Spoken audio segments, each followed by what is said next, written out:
Coronavirus – Over 170 UK MPs and Lords call for universal basic income during pandemic. Cross-party group of parliamentarians say emergency policy needed to give financial security.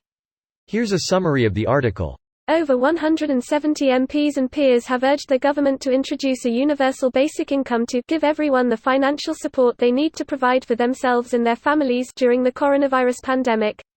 Our economy has seen a fundamental shift since 2008. The number of self-employed has risen from 3.25 million to more than 5 million people. Universal basic income would protect self-employed workers and those in precarious employment, the cross-party letter, organised by Labour MP Alex Sobel says. The app-based driver is not paid when there is no work. Nor is the zero-hours warehouse worker, the children's entertainer or the agency-supplied care worker. Many people do not have employers incentivised by the government to keep paying them. A universal basic income would be far more effective than subsidizing company payroll. The government has been urged to act on concerns that many workers who cannot afford to stop attending work to self-isolate will continue to go to work and spread the virus, worsening the pandemic, or that those who do follow advice will go bankrupt as a result and be unable to pay their rent. The Chancellor earlier this week unveiled a series of measures to help businesses and property owners during the crisis, but they were widely criticised for providing no support for renters and little to directly help workers. Former Work and Pensions Secretary Ian Duncan Smith on Thursday attacked proponents of a universal basic income and said the redundant idea would act as a disincentive for people to work during the crisis. Let me say now, it's unaffordable, impractical, produces massive disincentives for people to work and most importantly won't make any difference to poverty in this country, he said of a basic income. This post received a score of 32,567, with an upvote ratio of 94%. Here are the top comments in response to this article. So this is how we get to UBI.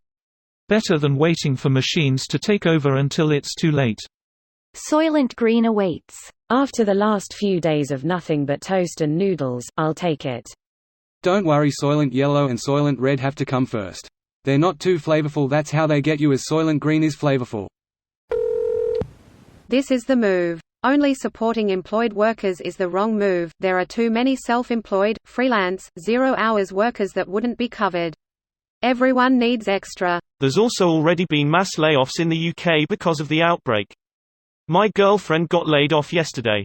I make enough to just about cover our rent and living costs, but things are going to be hard and tight, and this is just the beginning. I'm in Canada and self-employed and worried because my girlfriend and I were sick this past week. They aren't testing us because we don't have coughs or fevers, just cold symptoms and sore throats. Regardless, neither of us has been able to work a week, and I won't be able to work for at least 2 more weeks because my workspace is closed.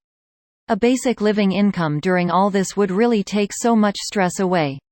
She's contemplating going back to work Sunday since her company hasn't shut down yet, and it's making us worried that she even has to, but what choice do we really have? Self-employed people get something like EI starting April if you're feeling sick.